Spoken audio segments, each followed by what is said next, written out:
Au siège du CCM Togo, les membres en provenance de 3 secteurs, le secteur public, la société civile et les partenaires techniques et financiers.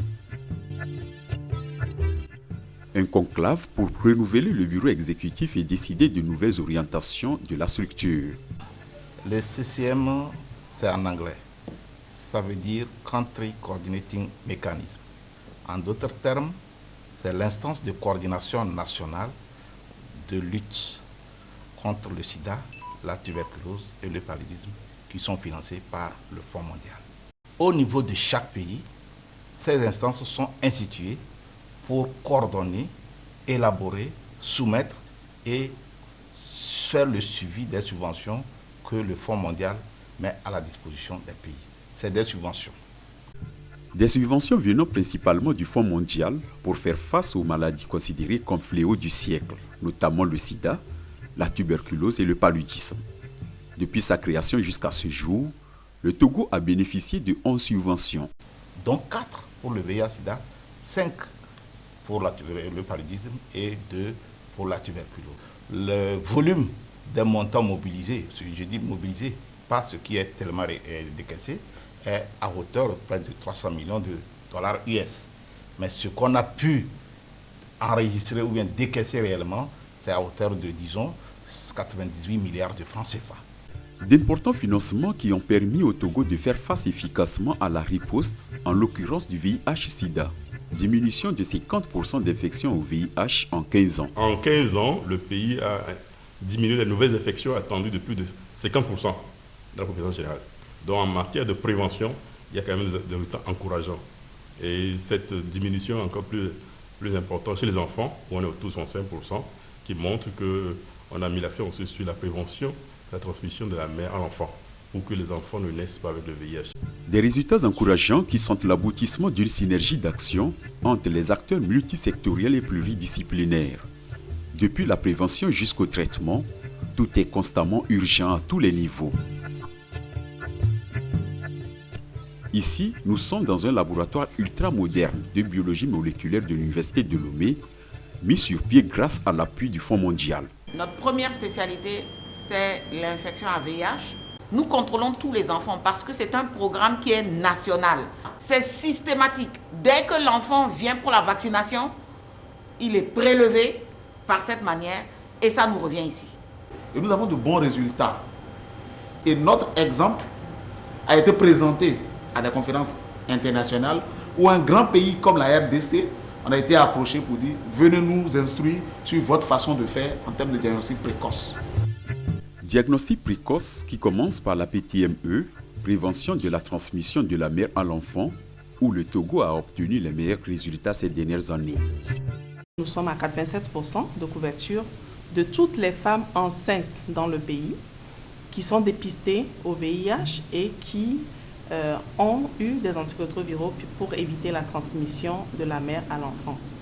L'objectif attendu par le pays, c'est de pouvoir atteindre moins de 5% de transmission de la mère à l'enfant. Et aujourd'hui, nous sommes à 4% de transmission, donc l'objectif a été atteint. Et en matière de PTME, nous pouvons dire que le Togo a fait des efforts énormes. Sans la PTME, le risque est de 20 à 45%. Le dépistage est gratuit, les ARV sont gratuits. Et au moment de l'accouchement, on lui donne un seul comprimé qu'elle prend pendant le travail. Et après son accouchement, on donne des produits à l'enfant.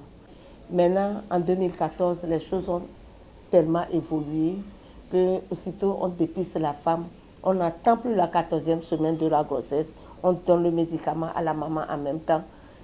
Ce médicament protège la maman, protège aussi l'enfant. Et ce n'est pas tout. Sur le terrain, il faut intensifier la sensibilisation et les acteurs de la société civile ne baissent pas la garde. Quartier Djidjole à Lomé.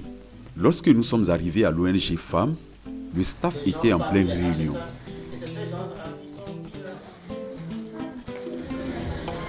Le Fonds mondial appuie l'ONG Femmes dans beaucoup de domaines.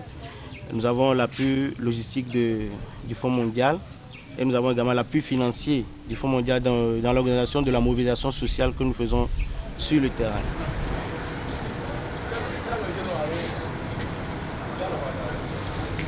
Aujourd'hui, Rodrigue et Juliette ont rendez-vous avec un groupe cible des apprentis d'un atelier de la banlieue. C'est une opération de suivi avec les pères éducateurs.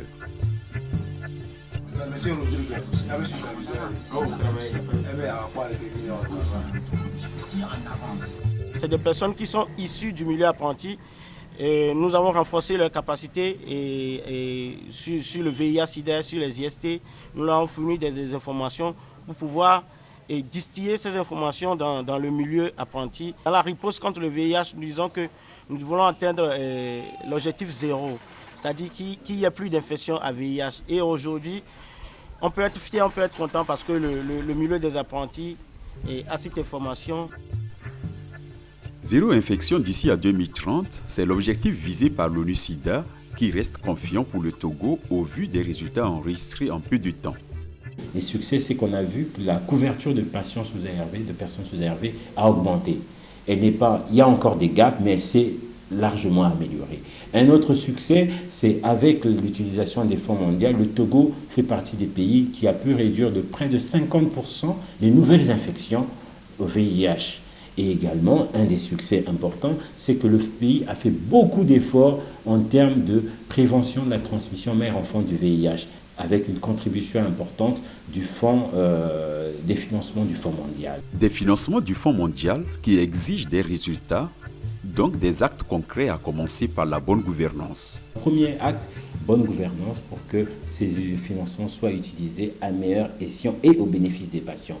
Le deuxième acte, deuxième chose que ça présage, c'est que si le pays arrive à maintenir sa tendance actuelle des résultats, on pourra d'ici 5 ans avoir encore des meilleurs résultats et pouvoir parler d'ici 2030, annoncer la fin du sida. La fin du sida ne veut pas dire qu'il n'y aura plus de patients séropositifs, mais on n'aura plus de nouvelles infections. Investir pour prévenir, investir pour renforcer le système de santé des pays et parvenir à un développement humain durable, c'est le but recherché par le Fonds mondial. Et dans cette dynamique, tout est mis en œuvre à ce que les subventions soient utilisées conformément aux principes d'efficience et d'efficacité visant la réalisation des objectifs du millénaire pour le développement, mieux des ODD, objectifs de développement durable.